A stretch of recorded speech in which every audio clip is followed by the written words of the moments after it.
My goal every year is to, one, when I first started, to make the tournament. And then once I got to be a better coach and we built our program, we start each year wanting to win a national championship. And it's a lofty goal, but why not? And why not do that for each of the group of young men that you have an honor to coach? We know we have to earn it each year. This is not inherited wealth. You don't gift it to your children or to the next team. No matter how good you were the year before, you have to be good again. And so the goal of making the tournament and going for a national championship gives us an opportunity to sustain excellence. We did not meet that level of excellence this year. However, we still tried to achieve it. And I would rather try to achieve it and fail than not try to achieve it. And we'll try to do that again in the upcoming year.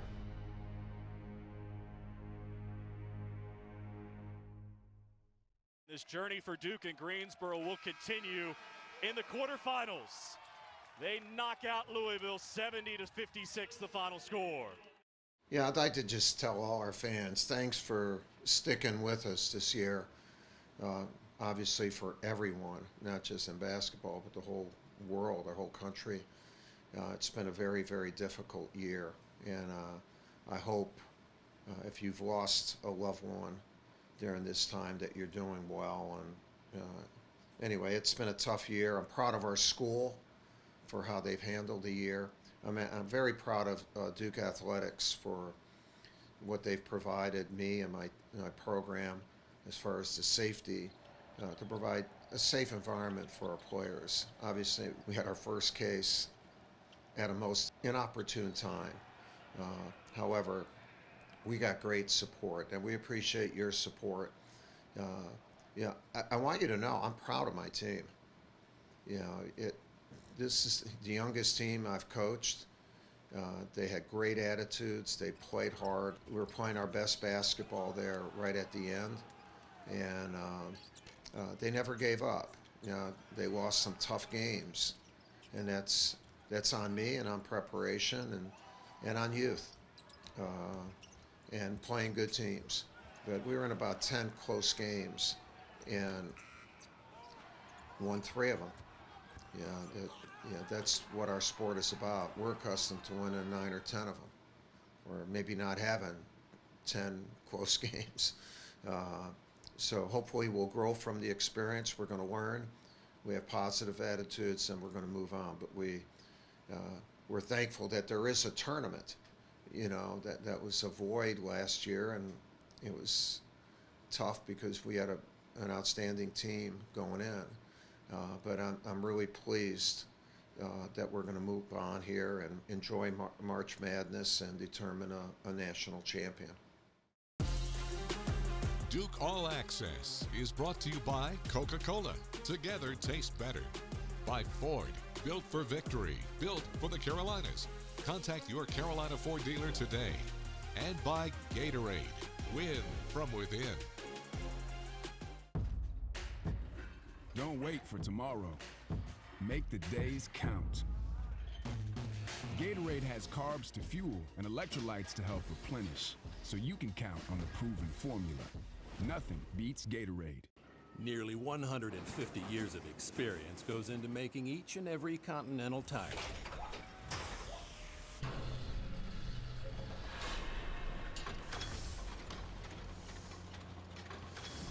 So you can trust with total confidence that our tires will deliver superior performance, no matter where the road takes you. Continental Tire, for what you do. Today tastes like staying in, like our go-to place. Tastes like anticipating, and a little bit like waiting.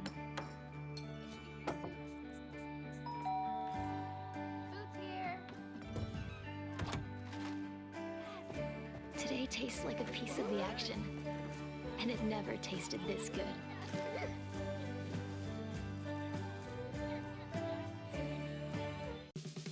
If is your kind of day and this is your kind of truck, then this is your time to buy. During the Built for Spring sales event, get great deals and great offers on the legendary workhorse Ford F-150 and the adventure-ready Ford Ranger. Make the most of your spring in a new Ford, America's best-selling brand. Hurry, it's the Built for Spring sales event. Now, get a 2020 F-150 with up to $10,531 in total savings. Only at your Carolina Ford dealer. Don't wait for tomorrow. Make the days count. Gatorade has carbs to fuel and electrolytes to help replenish, so you can count on the proven formula. Nothing beats Gatorade.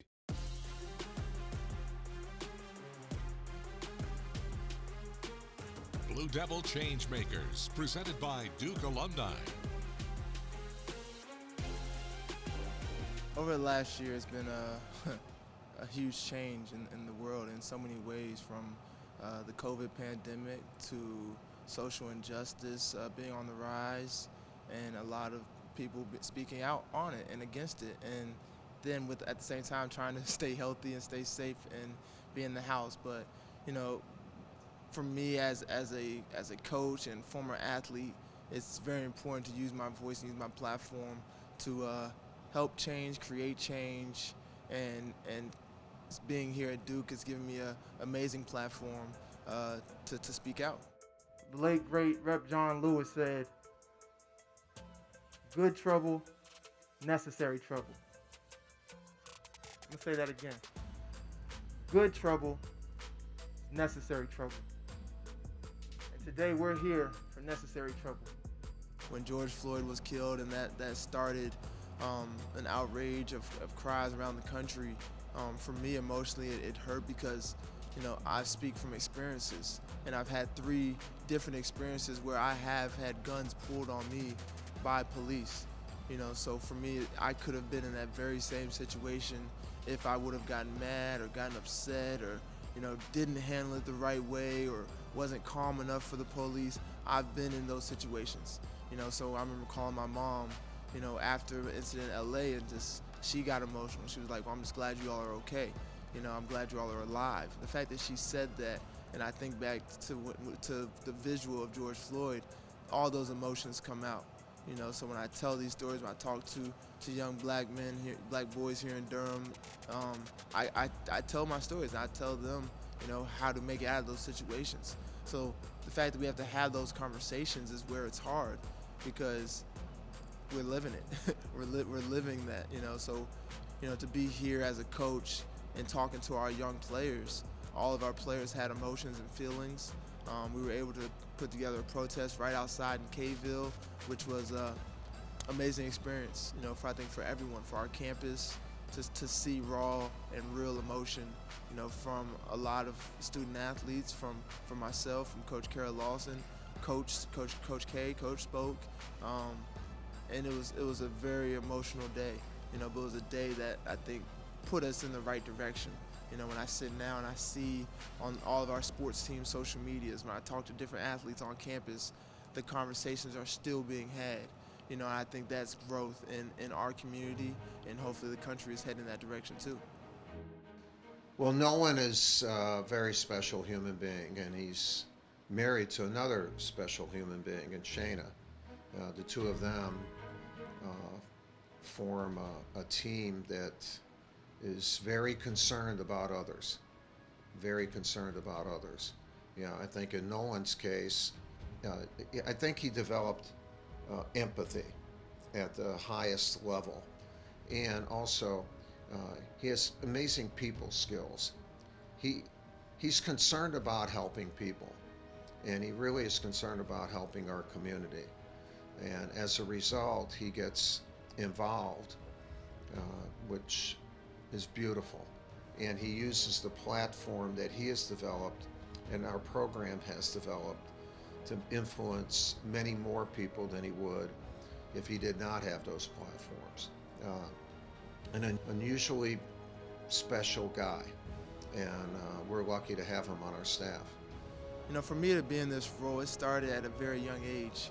When I was 7 years old, I remember going to the Million Man March with my dad down at the Washington Monument in D.C. with the Washington Bullets team, Chris Webber and Juwan Howard. And from that moment on, I think that stuck with me. The reason we were there, the reason we were marching, and it was a march for equality. It was a march for unity in this country, and that was back in 1996, 95, 96. So from that moment forth, my dad passed. It's something that's kind of always stuck with me, in knowing my race and just knowing and loving of people. That stuck with me, because that march wasn't just black people, it was all people coming together, and it was a beautiful sight. So when I fast forward to now, here in 2020, 2021, when we were protesting, we're marching, it was all people coming together for unity and asking for fairness, for social justice, for all people. So to be able to stand and fight for those things, it was something that was in me and put in me at a very early age. So I'm proud to continue to be fighting that fight, and I'm thankful for the values that my mom and my dad instilled in me at a very young age. The very first thing, he's an outstanding communicator. He develops deep relationships with the players. He's able to do that. He's uncanny in just how good he is in that regard. The second thing, he has great knowledge about the game. He was a great player. He was a national champion, an All-American. NBA first-round pick, and injuries cut his playing career short. But he has a great feel for the game, and he can still show players how to play. On the staff, he's a team player, and there's no job beneath him. There's no job beneath him. In other words, if something needs to be done, he does it. He doesn't say, well, that's someone else's job. Well, no. It's my program, along with coaches and the staff and the players. I can do that. I can do that right away. So he's added so much to our team. I've always felt like I was a good leader, but I do one day want to become a head coach, and this time dealing with player emotions, player feelings, players wanting to speak out, advocating for the players. That's where I feel like I've learned so much and taking a big step in growth, for when that day comes and being a head coach, to be able to relate and talk to our players about serious issues, not just basketball, but life issues and things that they're dealing with on and off the court. I know all y'all coaches out here. I know where y'all hearts are. But we can't be distracted by our work when there's real work to be done. I've definitely seen change in the last year, especially on this campus. From top to bottom, whether it's been student athletes or faculty members within Duke Athletics or on campus, the amount of emails, calls, texts from student athletes and all races and genders, it's been amazing. People asking me questions, people want to know, well, how do you feel about this, or how can I help in this, or how can I get involved in this? That's growth. That's growth. That means that people have been listening. They've been listening with an open heart and open mind, and that's how change happens. Let's talk about math. Fuel points math. For every $1 you spend at Harris Teeter, you get a fuel point. 100 fuel points equals 10 cents off per gallon. 200 fuel points equals 20 cents off per gallon. 1,000 fuel points equals $1 off per gallon on quality fuel.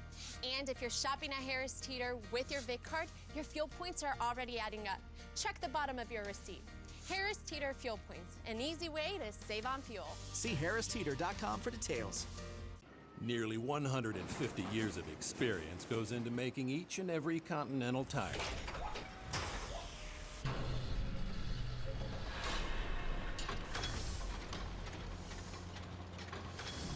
So you can trust with total confidence that our tires will deliver superior performance, no matter where the road takes you. Continental Tire, for what you do. She's the one, and you know it. At Reeds.com, we're making it easy to find the perfect ring from home. With helpful advice from our online jewelry experts, safe and discreet shipping, and beautiful ring packaging, you'll be confident the moment will be as perfect for her as she is for you. As a trusted jeweler for over 70 years, Reed's Jewelers will be here to make both of you feel like family. Long after she says yes. If this is your kind of day and this is your kind of truck, then this is your time to buy. During the Built for Spring sales event, get great deals and great offers on the legendary workhorse Ford F-150 and the adventure-ready Ford Ranger. Make the most of your spring in a new Ford, America's best-selling brand. Hurry, it's the Built for Spring sales event. Now, get a 2020 F-150 with up to $10,531 in total savings. Only at your Carolina Ford dealer.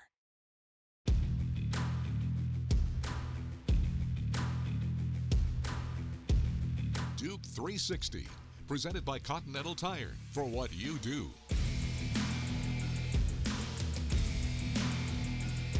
What a year the freshman big Mark Williams ended up having, and what a journey it was. A guy who played sparingly, some games didn't play early in the season, trying to figure out exactly what his role would be and what type of a player he could be at this level. By the end of the season, what an impact the big ended up having.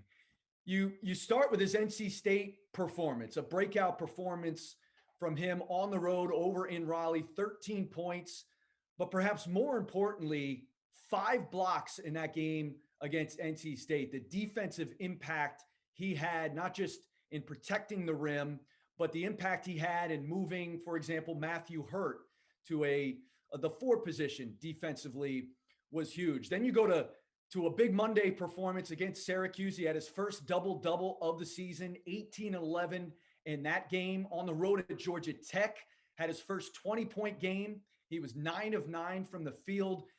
Really started to find himself a little bit more offensively. His early impact was, of course, on the defensive end, but started finding his way offensive rebounds, screen roll, rim running hard to the basket, lobs. Guards started feeling more comfortable throwing the ball up to him at the rim. And then, of course, in the ACC tournament against Louisville, a monster game. Really a breakout game. He had breakout games, but in terms of, oh my goodness, who is this guy, Mark Williams? 23 points, 19 rebounds in what ended up being the closing game of the season. What a job by Mark Williams. What a year he ended up having. And it certainly bodes well for the future. The development of big guys is always so variable. It's a very personal journey. The journey for Mark Williams this year ended with a bang, and what a bright future that young man has. Well, Mark has done a tremendous job. Mark Williams, in my 41 years, probably improved the most during a season than any young man I coached. You know, he went from not really being ready to play in December and January, a lot of January, even the Virginia game he hardly played, and to where he was outstanding by the end of the year. And he would, you know, some people say, well, you should have played him earlier. Well, we did. He wasn't Mark Williams at the end of the year in December or January. And that shows his level of commitment.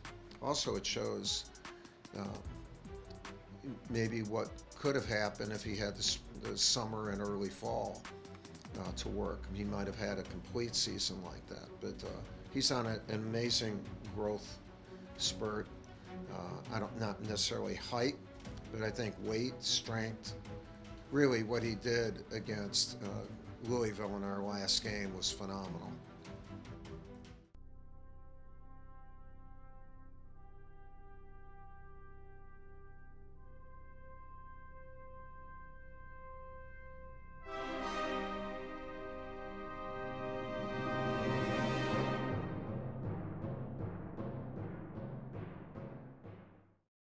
It's bow time.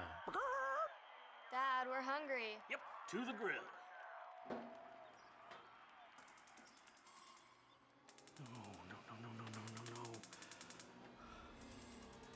No. Out of gas on game day?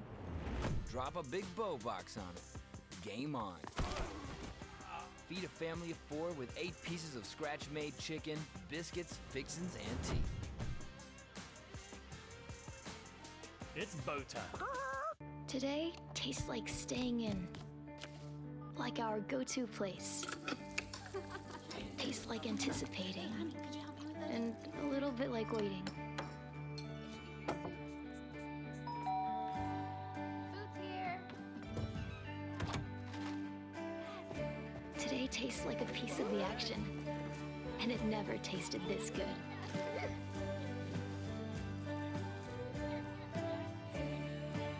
Even though we can't have everyone gathered, we found new ways to make each occasion special. We're keeping your gifting experience both safe and personal through Reeds.com, answering all your questions and guiding you to the perfect present, just like we have for over 70 years. Family always finds a way to celebrate life's moments together, no matter what. You won't just shop with confidence at Reeds Jewelers and Reeds.com. You'll feel like family. Check out the Duke Basketball Podcast with Associate Head Coach John Shire. New episodes drop each week throughout the season and are available wherever you find your favorite podcasts.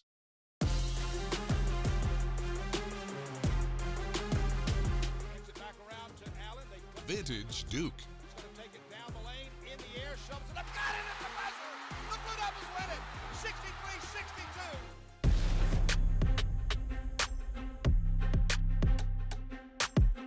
12.7 seconds left. Duke 79, Vegas 77. Vegas has not had a game within 5 points this season in their run to 34-0. They've only had 2 games between 6 and 10 points. They're in a ball game here at the Hoosier Dome tonight. Duke's going to double team Hunt on the inbounds play. They're going to let it come in to Anderson, to Ackles.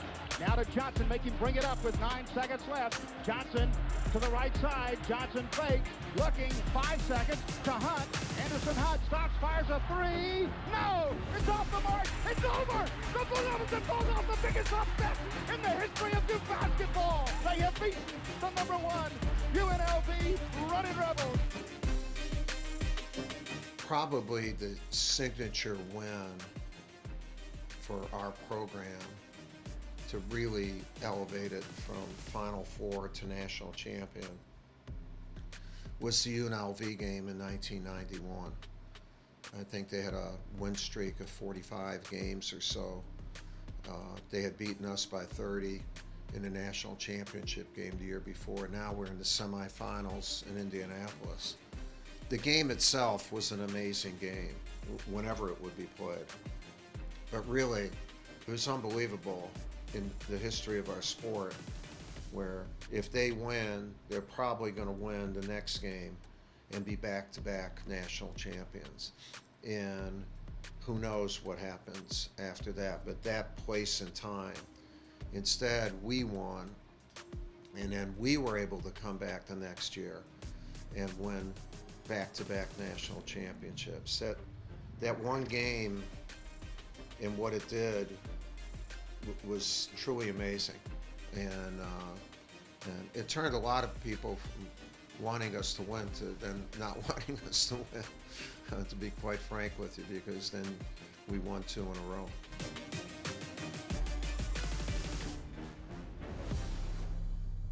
When we prepared for that game, we had clips from our game the year before, and obviously we had a number of our key players back. The 2 real key players were Christian Laettner and Bobby Hurley, but we had this freshman named Bran Hill, and basically we showed Bobby, Christian, and any of the other guys who were in the game where they played well against them. And if it wasn't for like 8 minutes where we just gave them the ball and they dominated, we played with them, and that's tough to say in a 30-point loss. But also, we had played a really difficult schedule, and they had not. They had not. They had never been in a close game, and we felt if we could make it a close game in the last 2 minutes, that our experience of being in a close game might be the tipping point as far as being able to win the ball game.